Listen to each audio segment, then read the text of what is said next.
Justice Virendra ji, Anil Jain ji, Ashok Bhat ji, Sushil Pasi ji, Niyazi Nadeem ji, Ravikant ji, R K Sahu जी,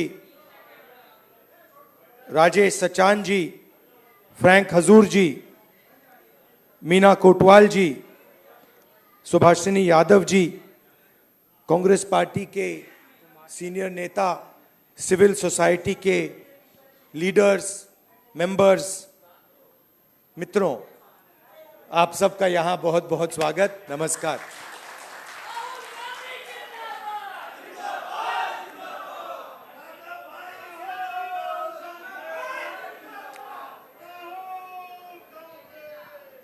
कुछ दिन पहले, सबसे पहले आपका बहुत बहुत धन्यवाद कि आप सब यहां डिस्कशन के लिए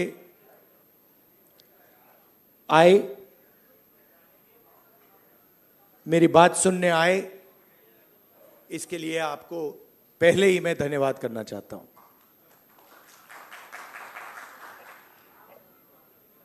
कुछ दिन पहले मैं रायबरेली गया था और वहां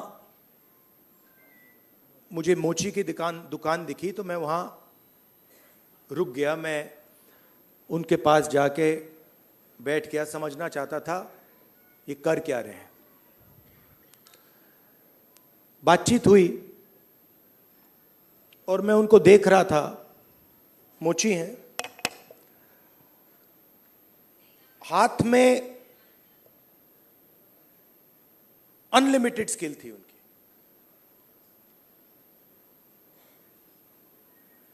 मतलब 30-40 साल का एक्सपीरियंस था। मैंने वो जूता लिया, मैंने बनाने की कोशिश की, वो मतलब सवाल ही नहीं उठता। मतलब मुझे 1-2 साल लग जाएंगे मतलब शुरू करने में। बातचीत हुई, मैंने पूछा क्या हो रहा है, कैसे चल रहा है। उन्होंने कहा ये जो मेरा बेटा है ये पहले मेरे साथ काम करता था, अब नहीं करता है, ये भाग गया, चला गया। तो मैंने कहा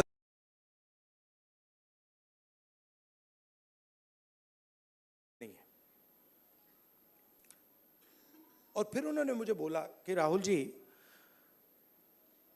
मेरी लाइफ में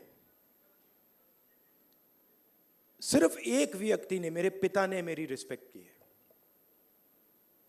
और किसी ने मेरी रिस्पेक्ट नहीं की।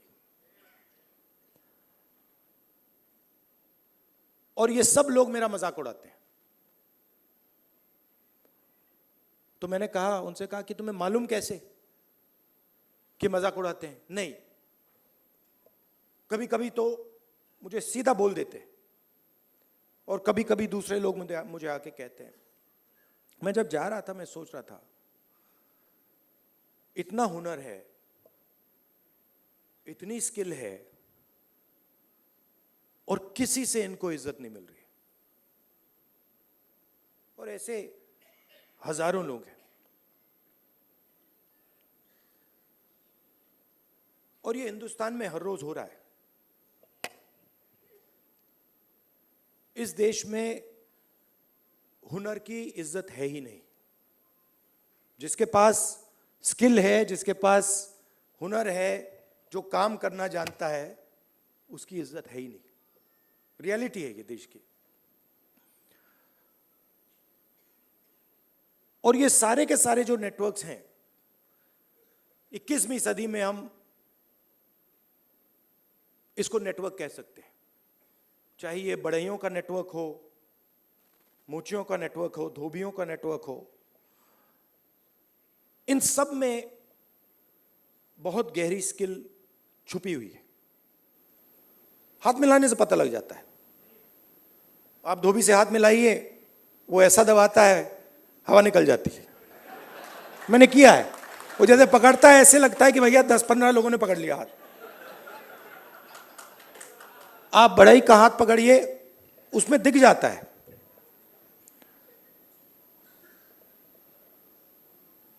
और फिर मैंने मोची भाई से बात की और मैं जो सिस्टम में काम करते हैं उनसे भी बात करता हूं, तो मुझे अंदर से दिखता है, बाहर से भी दिखता है।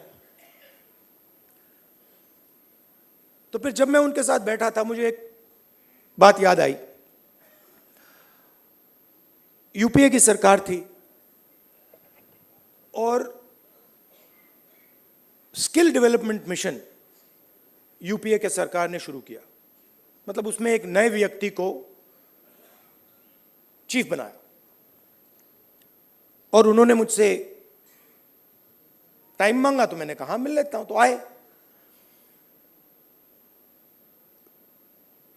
टाटा कंपनी के लिए काम करते थे। आए, बैठे और उन्होंने मुझे, इंजीनियर थे शायद, उन्होंने मुझे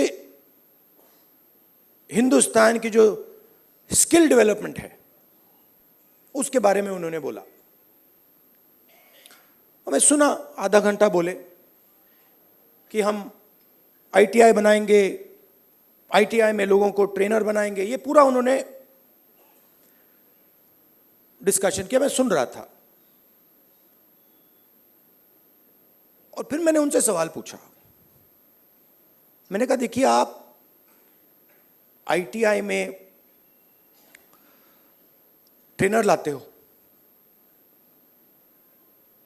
वो बढ़ई को कारपेंट्री सिखाता है, प्लम्बर बनाता है, मगर आपने एक बात कभी सोची? कहते हैं क्या? कि आप कह रहे हो स्किल डेवलपमेंट, मगर हिंदुस्तान में स्किल की तो कोई कमी नहीं है। मतलब आप आईटीआई में बढ़ई तैयार कर रहे हो, मगर हिंदुस्तान में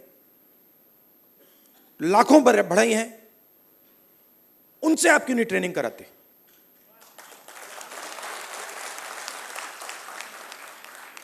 तो ये थोड़ा चौंक गए। मतलब, मैंने कहा मतलब बता देता हूं। मान लीजिए आपको नाई ट्रेन करने हैं, आप सर्टिफिकेशन सेंटर खोल दीजिए। हर डिस्ट्रिक्ट में आप एक सर्टिफिकेशन सेंटर खोल दीजिए और उत्तर प्रदेश के हर नाई को कह दीजिए, देखिए भैया, आप गुरु हो, आप शिष्य लो, उनको तैयार करो, अपनी दुकान में तैयार करो और फिर उनको सर्टिफाई करो। अगर आपके जो शिष्य हैं सर्टिफाई हो जाएंगे, आपको हम 100, 200, 500, 1000 रुपए बैंक अकाउंट में डाल देंगे। मतलब जो स्किल का नेटवर्क है उसका प्रयोग क्यों नहीं करते आप? बिल्कुल चुप हो गए। मतलब मुझे देख रहे थे कि ये मतलब व्यक्ति पागल है, इसको क्या हो गया। मतलब आप आईटीआई में, अच्छा मजे की बात बताऊं, ये जो हमारे ये मोची भाई हैं, इन्होंने मुझे बोला कि राहुल जी, मोदी जी ने नया प्रोग्राम शुरू किया, मुझे वहां बुलाया, मैं गया और फिर मुझे कहते हैं कि आपकी ट्रेनिंग कराएंगे। राहुल जी, मैं तो 40 साल से मोची का काम कर रहा हूं। सुनो, मैं वहां गया, वो जो उनका ट्रेनर था उसको मैं सिखा के आ गया।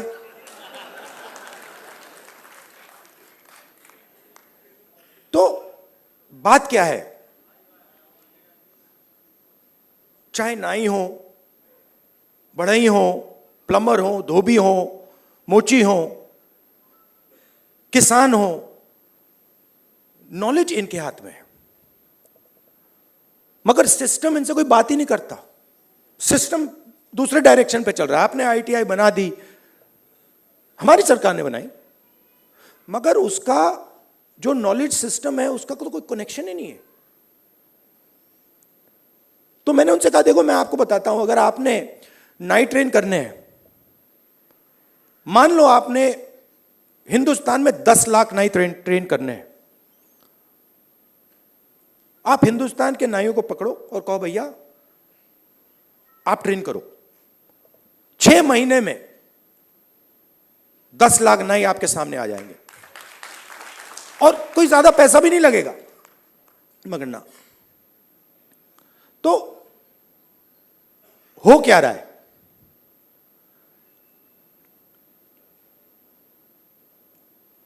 गाड़ी का इंजन होता है ना, उसमें सिलेंडर होते हैं। मोटरसाइकिल में कभी 1 सिलेंडर होता है, 2 सिलेंडर की होती है, ट्रक 8 सिलेंडर की, 10 सिलेंडर की होती है। हिंदुस्तान में मान लो हिंदुस्तान के इंजन में 10 सिलेंडर है, काम सिर्फ 1 सिलेंडर कर रहा है। मतलब 90% लोग बाहर बैठे हुए हैं और देख रहे हैं, और उनकी सिस्टम में कोई भागीदारी नहीं। उनके सिलेंडर में ना पेट्रोल मिलता है, ना मेंटेनेंस होती है, ना कोई चेकिंग होती है। 1 सिलेंडर छोटा सा टक टक टक टक टक टक टक टक चल रहा है। कह रहे हैं भैया दुनिया में, और कहते हैं भैया सुपर पावर बन जाएगा। कैसे सुपर पावर बन जाएगा? 90% लोग सिस्टम के बाहर बैठे हुए हैं। हुनर उनके हाथ में है, स्किल उनके हाथ में है, ज्ञान उनके हाथ में है, उनका कोई कनेक्शन ही नहीं है। तो इसीलिए हमने जाति जनगणना की बात उठाई है। और थोड़ा कंफ्यूजन है। देखिए, बीजेपी के लोग कह रहे हैं कि भैया देखो हम जाति जनगणना करेंगे, उसमें ओबीसी का सेक्शन दे देंगे। जाति जनगणना, सबसे पहले सिर्फ वहां ओबीसी लिखना का कोई मतलब नहीं है। अलग अलग कम्युनिटीज हैं, हम हर कम्युनिटी की लिस्ट चाहते हैं। पहली बात। दूसरी बात, हमारे लिए यह सिर्फ सेंसस नहीं है, हमारे लिए यह पॉलिसी मेकिंग का फाउंडेशन है, मतलब नींव है। और हम सिर्फ जाति जनगणना की बात नहीं कर रहे हैं। मैं यहां क्लियरली कहना चाहता हूं, जाति जनगणना से सिर्फ आबादी पता लगेगी, वो बहुत जरूरी कदम है, क्योंकि भागीदारी से पहले आबादी के बारे में पता होना पड़ेगा, क्योंकि भागीदारी तक हम बिना आबादी के तो पहुंच ही नहीं सकते। मगर आबादी लास्ट कदम नहीं है। आप यह मत सोचिए कि आइडिया यह है कि भैया जाति जनगणना हो गई, उसमें सबकी गिनती हो गई और बात वहां खत्म हो जाएगी। नहीं, यह मेरा विजन नहीं है। यह पहला कदम है। मेरा विजन है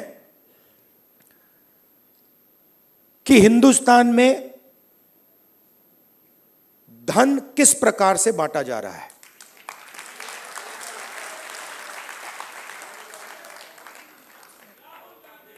ओबीसी के हाथ में कितना है, दलितों के हाथ में कितना है, मजदूरों के हाथ में कितना है,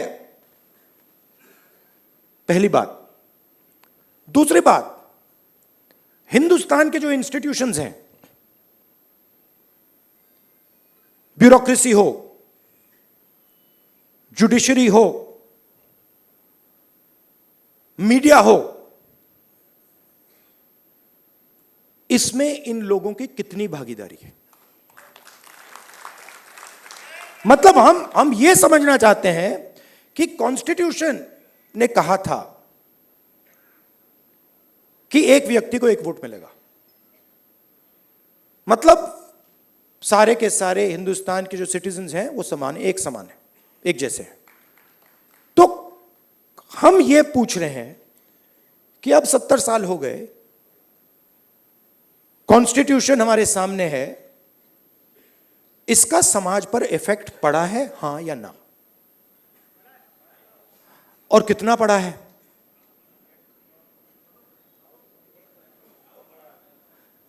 पड़ा है। मगर अगर मैं कॉर्पोरेट इंडिया को देखूं और लिस्ट निकालूं और हिंदुस्तान के 500 सबसे बड़े उद्योगपतियों की लिस्ट निकालूं, मैंने निकाला है, उसमें आपको एक भी दलित, एक भी आदिवासी, एक भी पिछड़े वर्ग का व्यक्ति नहीं मिलेगा। और सिर्फ कॉर्पोरेट इंडिया की बात नहीं कर रहा हूं,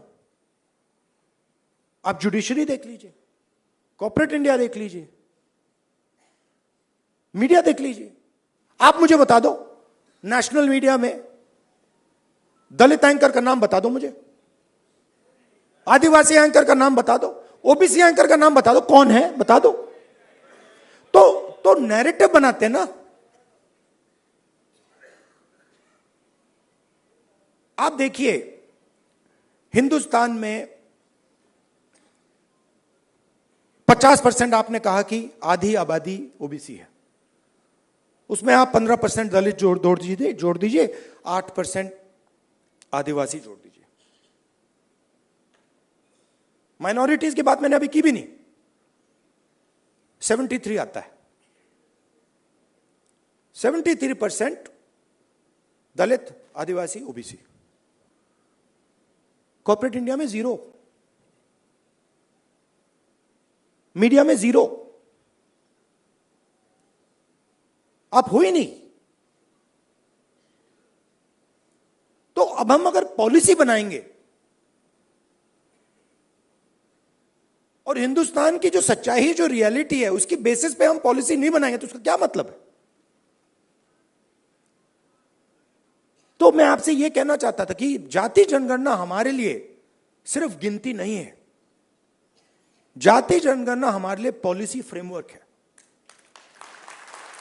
और एक प्रकार से हमारा गाइड, जैसे कॉन्स्टिट्यूशन हमारा एक गाइड है जिसपे ये लोग रोज आक्रमण कर रहे हैं, जाति जनगणना, सोशो इकोनॉमिक सर्वे, इंस्टीट्यूशनल सर्वे, ये हमारा दूसरा गाइड होगा। और हमारा लक्ष्य है कि जो मैंने आपसे कहा कि 10 सिलेंडर की गाड़ी है, 9 सिलेंडर बंद पड़े हुए हैं, तो हमारा लक्ष्य है कि 10 के 10 सिलेंडर काम करें। आप मुझे बताओ, पूरा का पूरा बैंकिंग सिस्टम, पूरा का पूरा बैंकिंग सिस्टम, नरेंद्र मोदी ने 16 लाख करोड़ रुपए 25 लोगों का कर्जा माफ किया है। शेम, 16 लाख करोड़ रुपया। अच्छा, उन 25 लोगों में एक दलित नहीं था, एक आदिवासी नहीं था, एक पिछड़ा नहीं था, एक माइनॉरिटी नहीं था। तो पूरा का पूरा बैंकिंग सिस्टम 15 लोगों के लिए बनाया गया है। ये जो हमारे भाई हैं जो मोची का काम कर रहे हैं, जिनको पूरी लाइफ में इज्जत नहीं मिली, इनके लिए एक बैंक क्यों नहीं है जो इनकी मदद करे? कहे कि हम स्पेशलाइज बैंक बनाएंगे सिर्फ इनके लिए। तो पॉलिसी मेकिंग फ्रेमवर्क का यह मतलब है, हमारा काम हिंदुस्तान की 100% आबादी की मदद करने का है। हमारा काम 5%, 10% आबादी की मदद करने का नहीं है। वो सरकार का काम हो ही नहीं सकता। और उसके लिए हमें इंफॉर्मेशन चाहिए। 21वीं सदी है, हमें डेटा चाहिए। डेटा है ही नहीं। आप नोट कीजिए, मैंने 2 चीजें कही हैं। मैंने कहा है कि जाति जनगणना, social economic state census, institutional census हम कराएंगे, और 50% का जो बैरियर है, जिसको हम एक्सेप्ट नहीं करते हैं, फ्रैंकली बोलूं तो इसको हम उड़ा के फेंक देंगे। ये 2 चीजें मैंने कही हैं। और मगर उसके बाद मैंने आज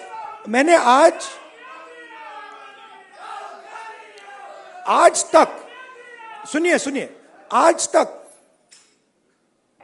उसके बाद हम क्या करेंगे मैंने नहीं बोला है, क्योंकि पहले मैं चाहता हूं कि हमारे सामने डेटा हो कि भैया इतने दलित हैं, हिंदुस्तान के इंस्टीट्यूशन में उनकी इतनी भागीदारी है। रिजर्वेशंस की बात होती है मगर चांस नहीं मिलता। सच्चाई है, सब जानते हैं। उल्टा उल्टा हो जाता है, लैटरल एंट्री हो जाती है, लैटरल एंट्री हो जाती है। मैं आपको गारंटी देता हूं लैटरल एंट्री में आपको 90% का कोई नहीं मिलने वाला।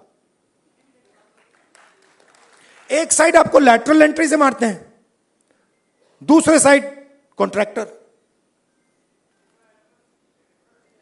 तो मतलब नीचे देखो वहां पिटाई हो रही है, ऊपर देखो वहां पिटाई हो रही है, साइड देखो वहां पिटाई हो रही है, मतलब जहां भी देखो।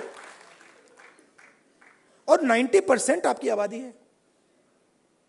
अब अगर आपकी 10% होती तो कोई कह सकता हाँ भैया 10% आबादी है, ठीक है, बट 90% आबादी, आपके बिना देश ही नहीं चल सकता। और फिर मीडिया में आपको दिखेगा भैया, एक पहले क्या होगा, वो बॉलीवुड की बात करेंगे, वहां पे डांस गाना दिखेगा, उसमें भी आपको कोई 90% का नहीं मिलने वाला, कोई नहीं मिलेगा। मैंने चेक किया भाई, मैंने लिस्ट निकाली है। मैंने कहा भैया मिस इंडिया की लिस्ट निकाली मैंने कहा देखता हूं। मैं कहता हूं देखो यार, अच्छा अब कहते हैं मिस इंडिया की लिस्ट निकाली मैंने। सुनो सुनो, मैंने मिस इंडिया की लिस्ट निकाली, कहा ठीक है देखते हैं। मतलब माइनॉरिटी भी 90% में आती है मैडम, आप भी शामिल हैं। और आपको और शायद जो आपके साथ हो रहा है वो सबसे ज्यादा खराब है। मतलब आप पर तो डायरेक्ट आक्रमण हो रहा है, राइट। मगर आप भी 90% में हैं। तो मैंने लिस्ट निकाली मिस इंडिया की, मैंने कहा भैया इसमें तो होगा, मतलब एक दलित महिला तो होगी, एक आदिवासी महिला तो होगी ना दलित है, ना आदिवासी, ना ओबीसी, कोई नहीं। तो डांस गाना चलेगा वहां पे, कोई क्रिकेट की बात करेगा, कोई बॉलीवुड की बात होगी, किसानों की बात नहीं होगी, मजदूरों की बात नहीं होगी। आपने कभी मीडिया में मोची का इंटरव्यू देखा है? बस मेरे चैनल पे आ रहा है और किसी चैनल पे नहीं आ रहा। आप चाहे मोची हो, बढ़ई हो, प्लम्बर हो, धोबी हो, कभी नहीं दिखेंगे। और ये देश को चलाते हैं लोग। और फिर मीडिया में कहते हैं भैया मोदी जी गले लग गए, सुपर पावर बन गया। कभी वो यूक्रेन भागेंगे, कभी रूस भागेंगे, वो कभी गले लगेंगे, और फिर भैया सुपर पावर बन गया, सुपर पावर बन गया। मतलब कैसे बन गया? 90% लोग मतलब शामिल ही नहीं है उसमें, बेरोजगार हैं, भूख लग रही है। तो पूरा का पूरा मतलब डिस्कशन वही 10-15 लोगों में होता है, वही एंकर हैं, वही एक्सपर्ट हैं, वो 5-6 लोग हैं, वही बात बोलते रहते हैं एक दूसरे से, और बाकी हिंदुस्तान देखता रहता है। इसलिए ऐसे डिस्कशन बहुत जरूरी है कि भाई 90% क्या सोच रहा है, क्या हो रहा है, क्या इश्यूज हैं, क्या मुद्दे हैं। अच्छा, आप एक और बात नोट कीजिए, किसी की टांग टूटती है, वो कहता है भैया मैं अस्पताल में जाके एक्सरे करना चाहता हूं। कभी कोई उससे कहता है नहीं करो एक्सरे? कभी नहीं, कोई नहीं कहेगा ना कि भैया एक्सरे मत करो। वो चिल्ला रहा है कि भैया मेरी टांग टूटी है, लोग कह रहे नहीं एक्सरे मत करो, नहीं। बट यहां ये हो रहा है, मैं कह रहा हूं जाति जनगणना करना है, एक्सरे करना है, सारी मीडिया वाले कह रहे हैं नहीं करना है। क्यों नहीं करना है? मतलब हमने उसके बाद एक शब्द नहीं बोला क्या करेंगे, हमने सिर्फ यह बोला कि भैया हमें डेटा चाहिए। दलित कितने हैं, आदिवासी कितने हैं, माइनॉरिटीज कितने हैं, जनरल कास्ट के लोग कितने हैं, गरीब जनरल कास्ट के लोग कितने हैं, और कौन सी संस्थाओं में बैठे हैं, बिजनेस में कितने हैं, बॉलीवुड में कितने हैं, मिस इंडिया में कितने हैं। बस हम पता लगाना चाह रहे हैं। सारे के सारे मीडिया वाले, मोदी जी कहते हैं नहीं भैया पता नहीं लगाओ, देश को बांट रहे हो। भाई 90% की हम बात कर रहे हैं, आप कह रहे हो देश को बांट रहे हैं। कैसे देश को बांट रहे हैं? मतलब हम सिर्फ ये कह रहे हैं कि भैया 90% लोगों के पास भागीदारी है, हां या ना चेक करो। कहते नहीं देश को बांट रहे हो।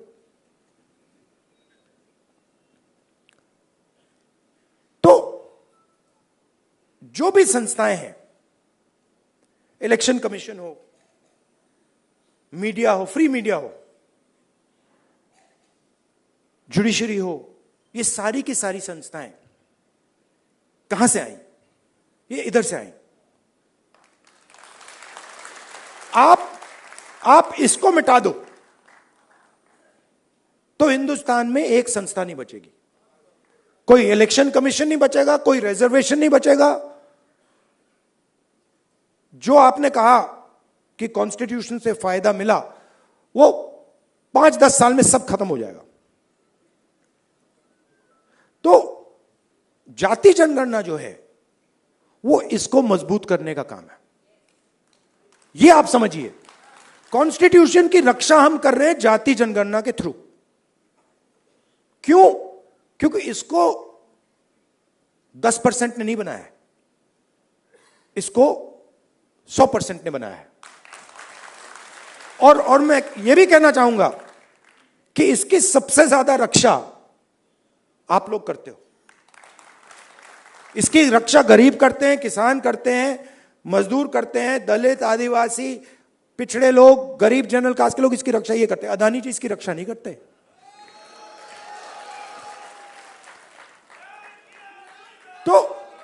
तो जाति जनगणना जो है, जिसको कास्ट सेंसस कहते हैं, इंस्टीट्यूशनल सर्वे जो हम करवाना चाह रहे हैं, इकोनॉमिक सोशल सर्वे जो हम कराना चाह रहे हैं, वो सब इसकी रक्षा है। क्योंकि मुझे लगता है कि अगर हमने 90% को भागीदारी नहीं दी और 90% को हमने हिंदुस्तान के स्ट्रक्चर में शामिल नहीं किया, तो यह नहीं बचेगा। तो इसीलिए यह पैरेलल ट्रैक है। मुझसे किसी ने पूछा, आप संविधान की बात कर रहे हो और आप जाति जनगणना की बात कर रहे हो और आप रिजर्वेशन को 50% से बढ़ाने की बात कर रहे हो। मैंने कहा ये तीनों एक ही चीज है। ये दोनों जो चीजें हैं इसको बचाने की है। क्योंकि अगर हम देश में 90% लोगों को भागीदारी नहीं देंगे तो ये नहीं बचने वाला। और हमारा लक्ष्य इसको बचाने का है। ये हिंदुस्तान के गरीब लोगों का प्रोटेक्शन है, किसानों का, मजदूरों का ये प्रोटेक्शन है। इसके बिना, जैसे पहले होता था राजा महाराजा के टाइम में, जो मूड में आता था कर देते थे। वो मोदी जी मॉडल चलाने की कोशिश कर रहे हैं, महाराजा वाला, वो शहंशाह वाला मॉडल।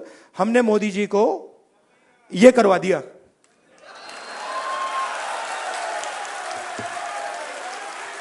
आप अपने आप को नॉन बायोलॉजिकल समझते हो। आप अपने आप को नॉन बायोलॉजिकल समझते हो। आप अपने आप को डायरेक्ट भगवान के साथ कनेक्शन समझते हो। Wrong number. Wrong number.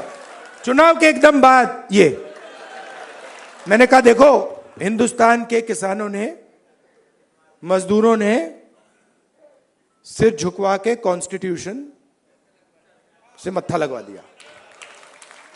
और ये काम हम नहीं कर रहे हैं। आप मत सोचिए कि राहुल गांधी और ये सब लोग ये काम कर रहे हैं। नहीं, ये हिंदुस्तान के अंदर से आवाज आ रही है। हम उस आवाज को सुन रहे हैं बस।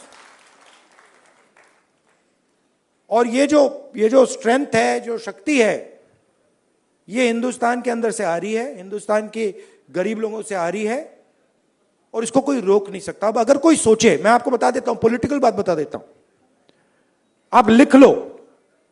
अगर कोई सोचे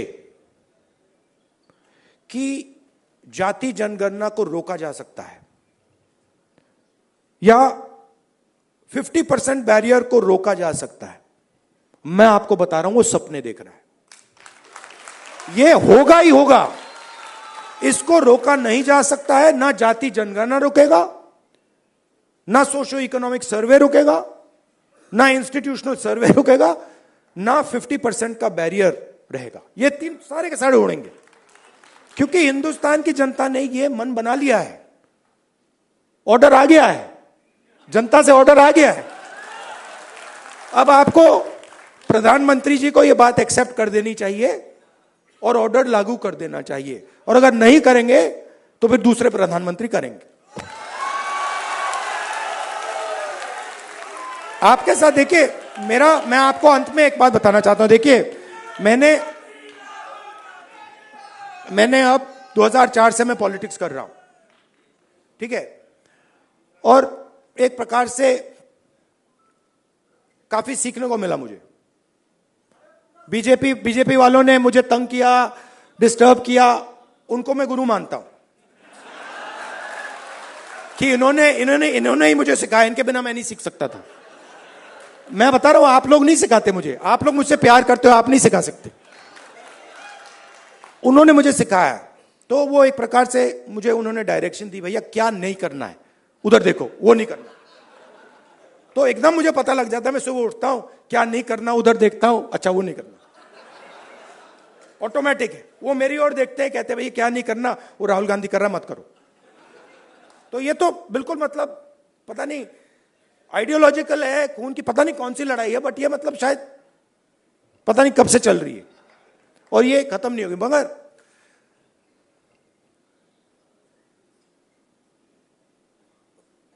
हर राजनेता के लाइफ में, हर में नहीं मगर जो सीरियस राजनेता होते हैं उनकी लाइफ में कभी कभी राजनीति से आगे चीज बढ़ जाती है। मैं जाति जनगणना राजनीति के लिए नहीं कर रहा हूं, ये आप मत सोचिए, मुझे इसमें इंटरेस्ट नहीं है। मैं पता है क्यों कर रहा हूं, क्योंकि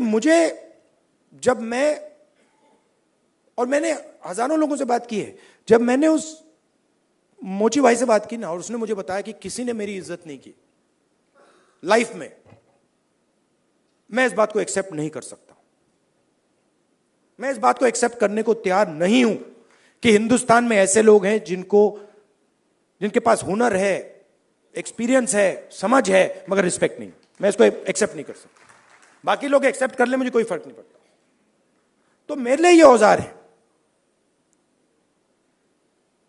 जाति जनगणना हो, 50% रिजर्वेशन हो, मेरे लिए ये जो हिंदुस्तान के जो आत्मा है, 90% जिसको मैं कहता हूं, गरीब लोग हैं, किसान हैं,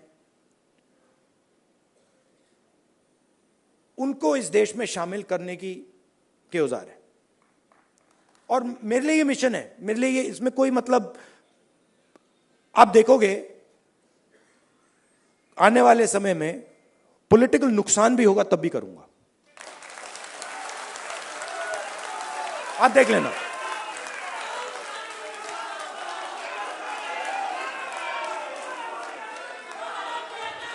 तो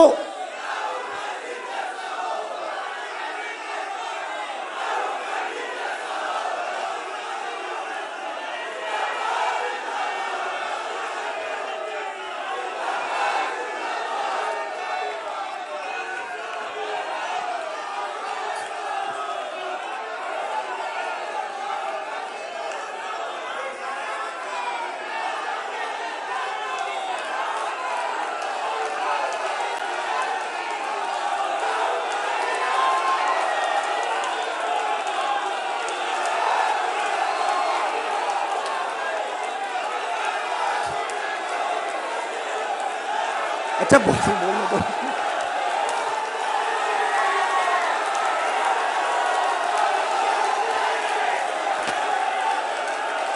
क्या बोलने तो दीजिए।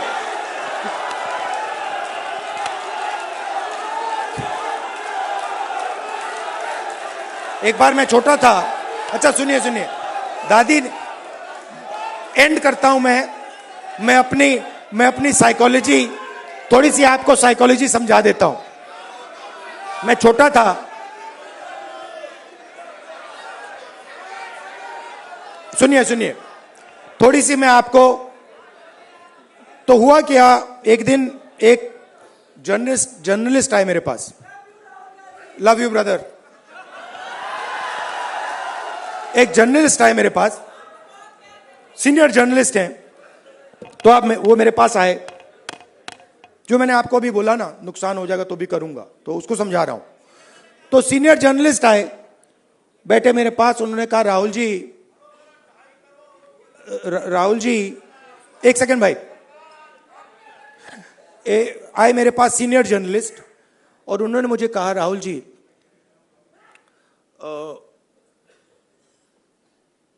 मैं, पाकिस्तान के नेता थे, पता नहीं मुशर्रफ थे या नवाज शरीफ थे, मैं उनको बहुत अच्छी तरह जानता हूं, उन्होंने मुझे कहा। तो मैंने कहा, तो उन्होंने कहा कि मैं उनसे जाके मिला, और मैंने उनसे कहा कि देखिए, अगर आपने हिंदुस्तान और पाकिस्तान के बीच में पीस करवा दी तो बहुत अच्छा होगा। तो फिर उस व्यक्ति ने, पता नहीं मुशर्रफ था या कौन था, मुशर्रफ ने कहा क्यों? और जर्नलिस्ट ने कहा कि क्योंकि अगर आप हिंदुस्तान और पाकिस्तान के बीच में पीस करा दोगे तो सदियों के लिए लोग आपका नाम याद रखेंगे। लॉजिक ये थी। मैं सुन रहा था, मुझे बता रहे थे, मतलब कि आपको नाम याद रखवाने के लिए काम करना चाहिए। मतलब मैं सोच रहा था, और जैसे मैं सोच रहा था, सुन रहा था उनकी बात, मुझे एक बात और याद आई। यही सवाल मैंने दादी से पूछा था जब मैं छोटा था। मैं दादी के पास गया, मैंने कहा दादी,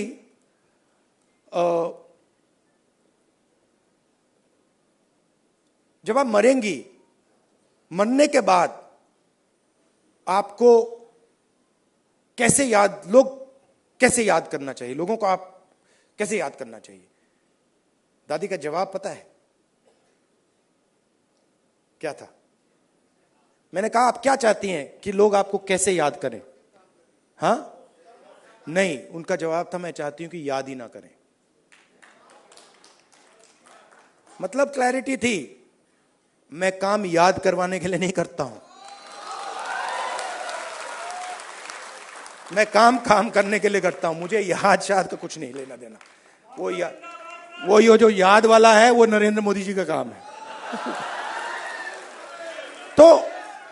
तो मुझे, मेरी थिंकिंग है कि हिंदुस्तान के 90% की जो शक्ति है वो हिंदुस्तान को बनाने में लगे।